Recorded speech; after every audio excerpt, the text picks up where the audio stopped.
गेली 18 वर्षे कोल्हापुरात वयोवृद्ध निराधार लोकांच्या मागे सावलीसारखे राहून त्यांच्या मनात आपुलकीची भावना निर्माण करून वृद्धाश्रम या शब्दाची पूर्णतः व्याख्या बदलणारे सावली केअर सेंटरचे किशोर देशपांडे सर आज आपल्या स्टुडिओमध्ये उपस्थित आहेत. सर, स्पीड न्यूज लाईव्ह 24च्या स्टुडिओमध्ये आपलं मनस्वी स्वागत. आणि सर, मला विचारायचं आहे की सावली हे निराधार वयोवृद्धांसाठी काम करते, तर याची सुरुवात नेमकी कशी झाली? ही गोष्ट 98-99ला आम्ही सगळेजण बायकर्स होतो. तेव्हा तरुण वय होतं आमचं आणि 12-15 जणांचा आमचा ग्रुप होता. आमच्या ग्रुपमध्ये एक आमची मैत्रीण, तिची आईला अल्झायमर्स होताच, स्मृतिभ्रंश, पण वडील सांभाळायचे, तर त्यामुळे तशी काही अडचण नव्हती. पण वडिलांनाही पॅरालिसिस झाला आणि वडिलांना पॅरालिसिस झाल्यामुळे सगळीच अडचण झाली. आता कोणी सांभाळायचं? वडिलांना ॲडमिट केलं, आईला सांभाळणारं कोणी नव्हतं, त्याच्यामुळे आईलाही ॲडमिट केलं. आणि मग हॉस्पिटलमध्ये ॲडमिट केल्यानंतर 24 तास कोणी थांबावं लागतं हॉस्पिटलमध्ये. हिचा जॉब नवीनच लागलेला, त्यामुळे सुट्ट्या मिळेनात आणि नातेवाईक तेवढ्यापुरतेच असतात, त्यांना प्रत्येकाला स्वतःचे संसार असतात. मग अडचण झाली खूप. मग आम्ही मित्रांनी पाळायला लावल्या आणि आईवडिलांना अटेंड केलं. दुर्दैवाने एक 15 दिवसात ते एकापाठोपाठ एक गेले आणि तेव्हा आम्हाला एक मोठा प्रश्न जाणवला की अशी समाजामध्ये अनेक लोकांना गरज असू शकते, ह्याच्यात काय करता येईल. तोपर्यंत आम्हाला सगळे आयुष्याचे मस्त ब्राईट कलर्स माहिती होते. डार्क कलर पहिल्यांदा इतका प्रकर्षाने जाणवला. आम्ही मोठ्या डॉक्टरांशी चर्चा केली आणि ऑलमोस्ट सगळ्यांनी हेच सांगितलं की आता खेडोपाडीसुद्धा हॉस्पिटल्स आहेत, मेडिकल सर्व्हिसेस आहेत, पण नर्सिंग हा प्रश्न पुण्या मुंबईतसुद्धा आहे, तर तू नर्सिंगमध्ये काही करता आलं तर कर. मग म्हणून आम्ही एक्सक्लुझिव्हली नर्सिंग केअर सेंटर असा कन्सेप्ट घेऊन पहिलं केअर सेंटर पुण्यात सुरू केलं 4 मित्रांनी मिळून. आम्ही कुठलीही ट्रीटमेंट देत नाही, आम्ही शुश्रूषा करतो. तर त्याच्यामुळे हॉस्पिटलायझेशन झाल्यानंतर बऱ्याच रुग्णांना जी शुश्रूषा लागते, बऱ्याच लोकांना शिशूचं भान नसतं किंवा ते आवरावं लागतं, आंघोळ करता येत नाही, जेवता येत नाही, बऱ्याच ठिकाणी परावलंबित्व येतं दैनंदिन गोष्टींसाठी आणि घरात सांभाळणं शक्य नसतं. अशी सगळी मंडळी सावलीमध्ये त्यांची काळजी घेतली जाते. पुण्यामध्ये सुरुवातीला तुम्ही याची सुरुवात केली, पण कोल्हापूरमध्ये याची सुरुवात कशी झाली आणि इथं ही शुश्रूषा करण्यासाठी कशा पद्धतीनं तुम्ही सुरुवात केली? कोल्हापूरला मी आलो 2004ला आणि आल्यानंतर बघितलं की कोल्हापूरमध्ये अशी कुठलीच व्यवस्था नाही, कन्सेप्टही नाही. तर मग आम्ही 1-2 महिने विचार केला की चालेल न चालेल, to be not to be, असं सगळ्या त्या संभ्रमात आम्ही होतो. कारण पुण्याचा स्वभाव वेगळा, कोल्हापूरचा वेगळा, तर त्याच्यामुळे इथे चालेल न चालेल असं सगळं होतं. पण म्हटलं ठीक आहे, आपण एक 6 महिने प्रयोग तर करून बघूया. आणि मग आम्ही 18 जून 2004ला सावली केअर सेंटर इथे सुरू केलं. सुरुवातीला अपेक्षेप्रमाणे काही रिस्पॉन्स नव्हताच, म्हणजे 2 स्टाफ आणि 2 पेशंट आणि 5 स्टाफ अशी परिस्थिती होती. सगळं लॉसमध्ये रन होतं. आणि मग शेवटी म्हणलं एक 6 महिने आपण ठरवलं त्याप्रमाणे करूया. पण मग हळूहळू लोकांना माहिती झालं, याची महत्त्व कळायला लागलं आणि मग त्याला चांगली गती आली. आणि त्यानंतर मग कोल्हापूर आज भारतातलं सगळ्यात मोठं केअर सेंटर म्हणायला हरकत नाही, सावली केअर सेंटर. तर त्याला चांगला हे मिळाला. सगळ्यात महत्त्वाचं असं आहे की हा वृद्धाश्रम वाटतो लोकांना. तर मगाशी पण तुमच्या याच्यात वयोवृद्ध, तर तसं नाही आहे. आम्ही वृद्धाश्रम नाही आहे. वृद्धाश्रम आणि केअर सेंटरमध्ये 2 बेसिक फरक आहेत. पहिला फरक असा आहे की आमच्याकडे वयाची अट नाही. 2 महिन्याच्या बाळापासून ते 102 वर्षाच्या आजीपर्यंत सगळे पेशंट आमच्याकडे असू शकतात. 20शीतले, 30शीतले, 40शीतले सगळ्या वयोगटातले लोक तुम्हाला दिसतील. दुसरं महत्त्वाचा फरक आहे की वृद्धाश्रमामध्ये आजारी लोकांना घेतलं जात नाही, परावलंबित लोकांना घेतलं जातं. त्यांना एक तर हॉस्पिटलाइज करतात किंवा डिस्चार्ज देतात. आमच्याकडे आजारी असणं हा प्रमुख क्रायटेरिया आहे. परावलंबित्व नसेल तर आम्ही घेतच नाही. हिंडते फिरते असतील, चालणारे इंडिपेंडंट असतील तर आमच्याकडे प्रवेश नाही. आमच्याकडे प्रवेश घेण्यासाठी परावलंबित्व हा क्रायटेरिया आहे. हे परावलंबित्व दोन्ही प्रकारचं, शारीरिक किंवा मानसिक. शारीरिक परावलंबीमध्ये कॅन्सर असेल, पार्किन्सन्स आहे, पॅरालिसिस आहे, वयोमान असू शकतं, सेरेब्रल पाल्सी आहे, असं कुठलंही असू शकतं. मानसिक याच्यामध्ये डिमेन्शिया, मतिमंदत्व, अल्झायमर्स अशी काही कारणं असू शकतात.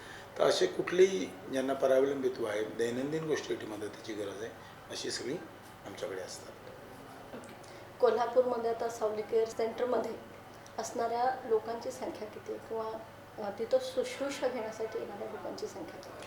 आत्ता कोल्हापूरमध्ये 3 सेंटर्स आमची चालू आहेत. पिराचीवाडी राधानगरी रोड हे मुख्य ऑफिस आहे. नाळे कॉलनीत आहे आणि मोरेवाडी म्हणून आपला जो भाग आहे तर तिथे असे 3 सेंटर्स कार्यरत आहेत. तिन्ही सेंटरमध्ये मिळून 270 रुग्ण आज आमच्याकडनं सेवा घेत आहेत आणि या 270 रुग्णांच्या सेवेकरता 100 लोकांचा स्टाफ काम करतो आहे. साधारण 2.5 माणसाच्या पाठी एक म्हणजे 2.5 रुग्णांमागे एक स्टाफ असं त्याचं गुणोत्तर बघता येईल. ओके. खास करून वयोवृद्ध लोकांचा त्रास घरच्यांना होतो म्हणून काही वेळेला असं सेंटरमध्ये ठेवलं जातं. मग तिथं त्या लोकांची कशा पद्धतीनं काळजी घेतली जाते? नाही, कसं आहे माहिती आहे का, तुम्ही त्यांना समजून घेऊन एखादी व्यक्ती अशी का वागते हे एकदा तुम्ही समजून घेतल्याने मग त्याचा त्रास होत नाही. एखाद्या बऱ्याच वेळा काय होतं की अल्झायमरसारख्या केसमध्ये अवेअरनेस नाही आहे समाजामध्ये, कुटुंबामध्ये पण नाही आहे. डिमेन्शियाच्या केसेसमध्ये तो आजारच असा असतो की त्यात संशयी स्वभाव वाढतो किंवा चिडचिड वाढते. तर मग लोकांना घरच्या वाटतं बाकी सगळं कळतं, एवढंच कसं कळत नाही, मुद्दामून करतोय असं करून तो रोष येत राहतो. घरच्यांचा पण त्याच्यावर मग भांडणं सुरू होतात की घरच्यांना ते समजूनच घेता येत नाही की ही व्यक्ती अशी का वागते, कालपर्यंत व्यवस्थित होती आणि आताही मुद्दामून म्हातार चढ लागलं आहे वगैरे असं काहीतरी हे असतं. आम्हाला तो आजार माहिती आहे काय आणि त्यांना कसं टॅकल करायचं हे माहिती आहे. आता स्टाफसुद्धा बऱ्यापैकी तयार झाला आहे. त्यांनाही माहिती आहे की एखाद्या डिमेन्शियाच्या व्यक्तीला, अल्झायमर्सच्या व्यक्तीला कसं हँडल करायचं. त्यामुळे आम्हाला त्रास होत नाही कारण आम्ही ते स्वीकारलेलं आहे, त्यामुळे तो त्रास होत नाही. निराधार वयोवृद्ध ठीक आहे, पण आता जसं तुम्ही म्हटलात एखादं मनोरुग्ण असेल तर त्यासाठी वेगळी काय व्यवस्था आहे आणि तिथं कशा पद्धतीने? मनोरुग्ण 2 प्रकारचे असतात. एक आहेत की जे आपण जसं कथा कादंबऱ्यात किंवा सिनेमात बघतो तसे काही मनोरुग्ण असत नाहीत. म्हणजे जोरजोरात हसतायत, रडतायत, आरडाओरडा करतायत, उड्या मारत पळतायत असं काही फार नाही आहे. म्हणजे ते कथा कादंबऱ्यात असतं पण तसं काही प्रत्यक्षात नसतं. अर्थात काही प्रकार आहेत त्याच्यात, नाही असं नाही, पण त्यांच्यासाठी आमची स्वतंत्र यंत्रणा मिरजेमध्ये आम्ही सुरू केलेली आहे. मिरजेला मानसवर्धन म्हणून आम्ही एक संस्था सुरू करतोय, केलेली आहे म्हणजे ऑलरेडी. तर त्याच्यामध्ये मनोरुग्णांसाठी खास सगळ्या सोयी केलेल्या आहेत आणि त्यांच्यासाठी लागणारी सगळी ट्रीटमेंट तिथे आहे. सायकॅट्रिस्ट, क्लिनिकल सायकोलॉजिस्ट, त्यांचं वोकेशनल गायडन्स, स्पेशल एज्युकेटर या सगळ्या सोयी तिथं आपण केलेल्या आहेत. मात्र डिमेन्शिया, अल्झायमर्स यासारखे जे मतिमंद किंवा यासारखे जे काही आहेत ना, बायपोलर डिसऑर्डर, OCD या लोकांना आम्ही हँडल करू शकतो. ते त्यांच्यासाठी स्वतंत्र वॉर्ड्स आहेत. म्हणजे डिमेन्शियाचे पेशंट हे स्वतंत्र डिमेन्शिया वॉर्डमध्ये असतात, अल्झायमर्सचे पेशंट अल्झायमर्स वॉर्डमध्ये असतात. ते आणि पॅरालिसिस हे असे एकत्र कधीच असत नाहीत. आमच्याकडे सावलीमध्ये प्रत्येक आजाराप्रमाणे त्याचे सॅग्रिगेट केलेलं आहे, वेगवेगळं केलेलं आहे. तर त्याच्यामुळे समआजारी म्हणू आपण, तर एकासारखे आजार असणारे एका ठिकाणी असतात. तर त्याच्यामुळे त्याचा त्रास होत नाही एकमेकांना. म्हणजे एखादा अल्झायमर्स आहे तो पॅरालिसिसच्या माणसाला काहीतरी त्रास देईल असं काही कधी होत नाही. वॉर्डच वेगळे असतात. सावली केअर सेंटरमध्ये सध्या या सर्वांची काळजी घेण्यासाठी मनुष्यबळ कसं आहे, किती आहे आणि मग त्यांची काळजी घेताना नियोजन कशा पद्धतीने केलं जातं?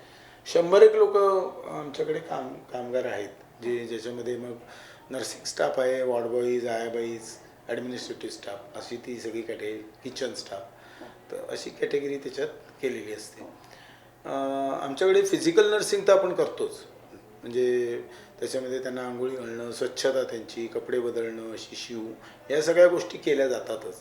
त्याचबरोबर मग ड्रेसिंग, औषधं देणं, काही वेळा सलाईन देणं, नाकात नळी असते, आरटी फिडिंग असतं तर आरटी फिडिंग देणं, या सगळ्या गोष्टी करतोच आपण. पण त्याचपेक्षा महत्त्वाचं म्हणजे सायकोलॉजिकल नर्सिंग हे आमचं वैशिष्ट्य आम्ही सांगू शकू की बऱ्याच वेळा आमच्याकडे पेशंट येतो तेव्हा तो डिप्रेस्ड कंडिशनमध्ये असतो. काहीतरी आपण 4 दिवस आजारी पडल्यावर आपली चिडचिड होते. तर ज्यांना आता आयुष्यभर पडून राहायचं आहे, अंथरुणाला खिळून राहायचं आहे, तर त्यांची मानसिकता आपण नक्की समजू शकतो. तर मग ते काही वेळा तर अन्नपाणी पण सोडलेलं असतं. मग आमचे सायकोलॉजिस्ट वगैरे काम करतातच. पण आमच्याकडे 12 ते 15 दिवसात एकही नाश्ता रिपीट होत नाही. आपल्या मराठीत म्हण आहे, सुखाचा मार्ग पोटातून जातो. तर त्याच्यामुळे अतिशय रुचकर असं वेगवेगळा ब्रेकफास्ट दिला जातो आणि सगळ्या प्रकारची व्हरायटी त्यात असते. साऊथ इंडियन, नॉर्थ इंडियन, कर्नाटकी, गुजराती, मराठी सगळे पदार्थ असतात. त्यानंतर एखादी भाजी तुम्हाला आवडत नाही तर घरात काहीतरी अल्टरनेट बनतो ना, तर तसं आमच्याकडेही बनतो. तर त्याच्यामुळे त्याच्या आवडीनिवडी फार काळजीपूर्वक जपल्या जातात. दुसरं, जो कोणी उपाशीपोटी जेवत असेल तर आमच्यापैकी जाऊन उभं राहतो कोणीतरी, की का जेवत नाही, मग आपण काहीतरी खीर करूया का, पेज करूया का, काहीतरी खाल्लं पाहिजे. मी उपाशी राहिल्यामुळे कोणाला तरी फरक पडतो, हा मेसेज फार महत्त्वाचा असतो. नेमका तेवढाच त्या मानसिक अवस्थेत पाहिजे असतं. मी अजून कोणाला तरी हवा आहे, हा मेसेज देणं गरजेचं आहे. तर दिस इज सायकोलॉजिकल नर्सिंग. त्या व्यतिरिक्त सगळ्यांचे वाढदिवस केले जातात. जनरली आपल्याकडे सिनियर लोकांचे वाढदिवस माहितीच नसतात, केलेच जात नाहीत, पण आम्ही ते शोधून काढतो आणि ते सेलिब्रेट करतो. मग आमच्याकडे असंही झालं आहे की आयुष्यातला पहिला वाढदिवस 65व्या वर्षी झाला. त्यानंतर सणवार सगळे केले जातात. आपल्याकडे सणाच्या काही प्रथा असतात. जसं तर पाडव्याला पोळी असते आपल्याकडे, होळीच्या दिवशी पोळी असते, मग श्रीखंडपुरी असते काही ठिकाणी. तर त्या सगळ्या प्रथा आपल्याकडे ज्या आपण करतो तर त्या सगळ्या इथे आमच्याकडे पाळल्या जातात. असं त्यांना कुठेही फील येऊ नये की मी घरी असतो तो अमुक एखादा पदार्थ खाल्ला असता, तर तो इथे त्यांना मिळणार आहे. एखाद्याला इच्छा झाली ना की बाबा आज काहीतरी गवारीची भाजी खाऊया अशी कधीतरी होते, किंवा आज मिसळ खाऊया अशी इच्छा झाली तर दिली जाते. तर ह्या ज्या काही गोष्टी आहेत ना, या सगळ्या कसोशीने पाळल्या जातात. तर दिस इज सायकोलॉजिकल नर्सिंग. त्याच्यामुळे जर तुम्ही सावलीत आलात तर सावलीत तुम्हाला कायम हॅपी चेहरे दिसतील. त्यांना एक कायम फील असतो की येस, मी योग्य ठिकाणी आहे आणि इथे माझ्या मताला किंमत आहे, मी अजून इथे हवा आहे, हवासा आहे. तर त्यामुळे मला रडके चेहरे आणि कुठल्या नशिबाचा भाग वगैरे असं फील तुम्हाला कधीच कुठेच दिसणार नाही. तर हे आमचं यश आहे असं मला वाटतं. बरं, मला याला अनुसरून आणखी एक प्रश्न विचारायचा आहे. तो म्हणजे ठीक आहे, आधुनिक युग आहे, काळाची गरज आहे म्हणून आणून सोडणारे लोकही असतील, पण असे काही लोक आहेत का जे रोष व्यक्त करण्यासाठी त्यांना पालकांना म्हणजे सावली केअर सेंटरमध्ये त्यांना आणून सोडलेलं आहे, असं कधी झालं का? आणि मग त्यांची प्रतिक्रिया त्यावर काय असते आणि किती दिवस ते त्यामध्ये ॲडजस्ट होतात, तिथं त्यांचा राग व्यक्त होतो का मग त्याबद्दल? नाही, कसं आहे माहिती आहे का, आजची लाईफस्टाईल आपली आहे ना की मला सांगा ना, नॉर्मल केसमध्ये तुम्ही तुमच्या आईला किती वेळ देता? जास्तच 1 तास आपण आपल्या आईला वेळ देऊ शकतो. तुमची अटॅचमेंट नाही आहे काहीशी?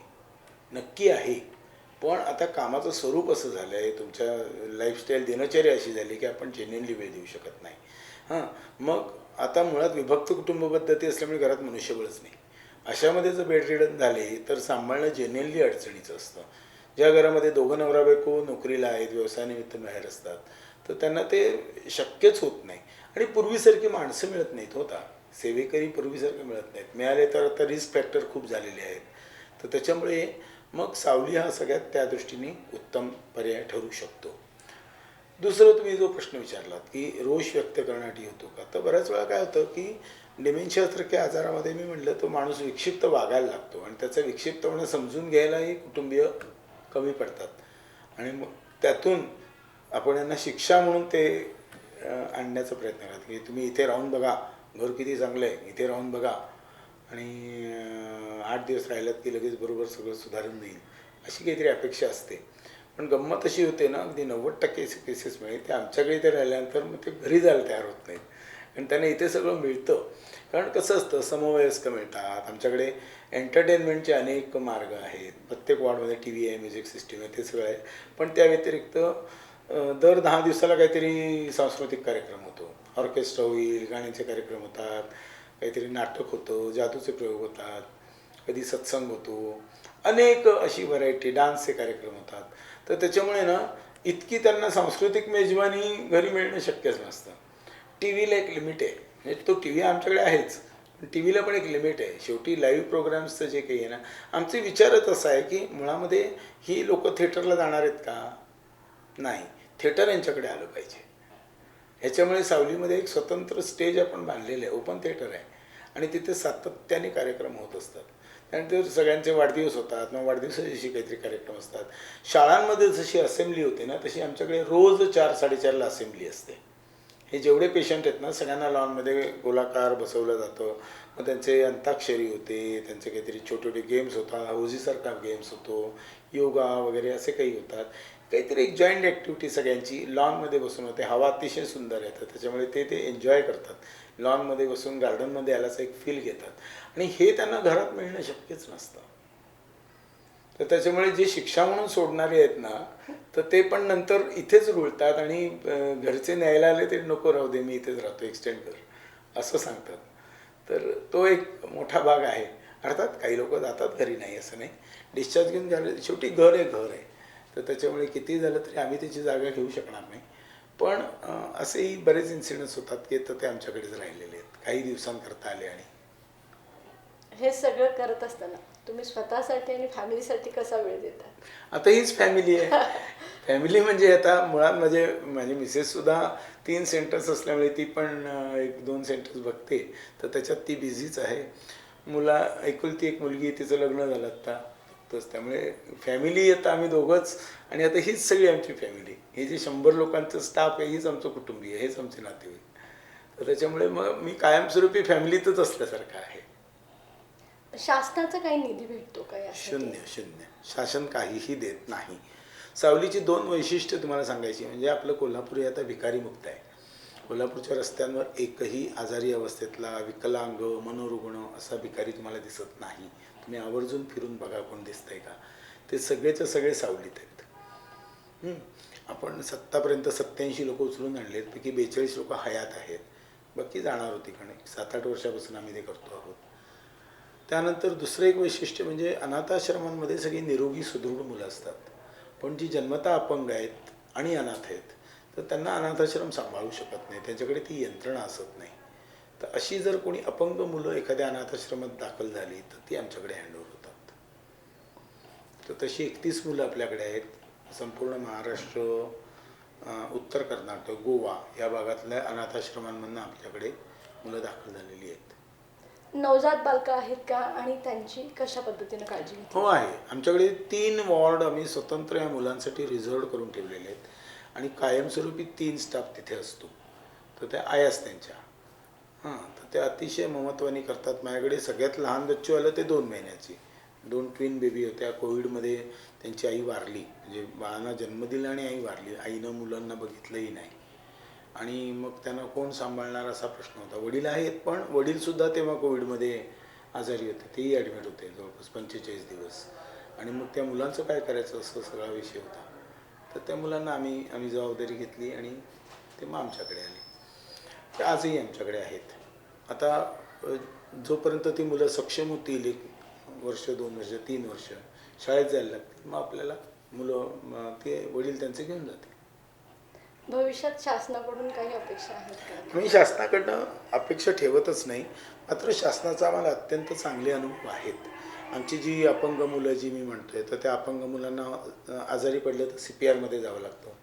CPRचा अत्यंत चांगला अनुभव आम्हाला आहे, म्हणजे खरोखर चांगला अनुभव आहे. कुठेही 1 पैशाचा आम्हाला कधी त्रास नाही. पोलीस यंत्रणेकडनं आम्हाला खूप सहकार्य असतं, कारण बऱ्याच वेळा रस्त्यावरून उचलून आणलेली लोक आणि या सगळ्या बाबतीत पोलिसांची मदत घ्यावी लागते. तर आम्हाला पोलीस यंत्रणेचा, समाज कल्याण विभागाचा अत्यंत चांगला आणि रिस्पेक्टफुली ते आम्हाला वागणूक देतात. त्याच्यामुळे सरकारी यंत्रणाचं हे आहे. मात्र आर्थिक दृष्ट्याने आम्ही कुठल्याही सरकारशी काहीही आजपर्यंत तरी काही घेणं देणं ठेवलेलं नाही आहे. आणि शक्यतो आमचा प्रयत्न असा राहील की नको आम्हाला सरकारी अनुदान, पैसे असं काही आम्ही घेणार नाही. समाजच इतका मोठा आहे की समाज आम्हाला आता देतो कुठलीही गोष्ट. आम्ही देवदेवाने आता असं आहे की आमचं रोजचे खर्च उत्पन्नामधून भागतायत. कधी आम्हाला जे डेव्हलपमेंट लागते ना, कधी इक्विपमेंट लागते, कधी मशिनरी घ्यावी लागते, सिव्हिल चेंजेस घ्यावे लागतात, तेव्हा आम्हाला मदतीची गरज लागते आणि तेव्हा आम्ही समाजाला आवाहन करतो आणि समाज उभाही राहतो. आजपर्यंत राहिलेला आहे. तर त्याच्यामुळे तो एक फार मोठा भाग समाजाकडून आहे. आता बरीचशी लोक वाढदिवस साजरे करतात, स्मृतिदिन साजरे करतात, सण आला काही असेल तर सणाच्या दृष्टीने येतात. अनेक योजना आमच्या आहेत. आमची काही बाळं दत्तक जातात म्हणजे सांभाळतो आम्हीच, त्यांचा खर्च समाज देतो. काही लोक आहेत जी कन्सिस्टंट डोनर्स आहेत, म्हणजे महिन्याच्या पुढारीचा खर्च आम्ही देऊ किंवा 1 लिटर दुधाचा खर्च आम्ही देऊ किंवा डिटर्जंट, फिनाईल याचा खर्च उचलणारी काही लोक आहेत. तर असे आता डोनर्स वाढायला लागलेले आहेत आणि समाजाच्या आम्ही NGO म्हणतो ना स्वतःला, नॉन गव्हर्नमेंटल ऑर्गनायझेशन. मग गव्हर्नमेंटचा पैसा का पाहिजे? भविष्यात हे कार्य आणखी मोठं होण्यासाठी काही प्रयत्न सुरू आहेत का? खूप आत्ता योजना आहेत. आमचं कर्नूर म्हणून जे गाव आहे आपलं कोगनळीच्या समोर, तिथे आम्हाला बाबूराव चौगुले म्हणून एक जण आहेत, त्यांनी 1 एकर जागा दिलेली आहे. तिथे एक मोठा मनोरुग्णांसाठीचा प्रोजेक्ट सुरू होत आहे. आपल्याकडे व्यसनाधीनतेचं प्रमाण फार मोठ्या प्रमाणावर वाढायला लागलं आहे. व्यसनाधीनता म्हणजे आपण फक्त दारू म्हणतो, पण दारू व्यतिरिक्त चरस, गांजा, अफीम याचं प्रमाण कोल्हापुरात अगदी चिंताजनक असं वाढायला लागलेलं आहे, लहान मुलांपासून. त्याहीपेक्षा मोठं व्यसन आपल्याकडे आता आहे ते मोबाईल आणि गेमिंग, ज्याचे मला वाटतं आपण सगळेच ॲडिक्ट आहोत. प्रत्येकजण व्हॉट्सॲप आणि याच्यासाठी सकाळी उठला की आपला हात पहिला मोबाईलकडे जातो, बरोबर आहे. आपणही आता थोडे थोडे ॲडिक्ट त्या दृष्टीने व्हायला लागलेलो आहोत. लहान मुलांमध्ये, कुमारवयीन मुलांमध्ये PUBG आणि या सगळ्याचं इतकं मोठ्या प्रमाणावर लागलेलं आहे की चिंताजनक असं प्रमाण आहे. तर ह्या सगळ्या व्यसनमुक्तीसाठी एक स्वतंत्र सेंटर असायला हवं, हा एक भाग. दुसरा, जन्मजात मानसिक अपंगत्व असलेली जी मुलं आहेत, specially cerebral palsy, autistic, learning डिसऑर्डरची, तर यांना आपण सगळ्यांना आज मतिमंदांच्याच शाळेत बसवतो. ऑटिस्टिक मुलं असतात जी स्वमग्न आहेत पण त्यांचे IQ चांगले असू शकतात.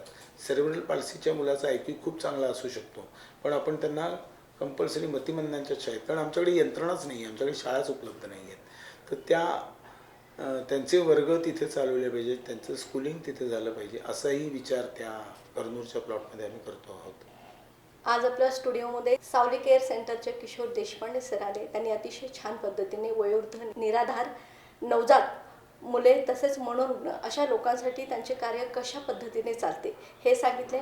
मी सरांच्या कार्याला सलाम करते आणि स्टुडिओमध्ये भेट दिल्याबद्दल मी पुन्हा एकदा तुम्हाला धन्यवाद देते. धन्यवाद. तर अशाच ताज्या अपडेट्ससाठी स्पीड न्यूज लाईव्ह 24 चॅनेलला सबस्क्राईब करा आणि बेल आयकॉनवर प्रेस करा.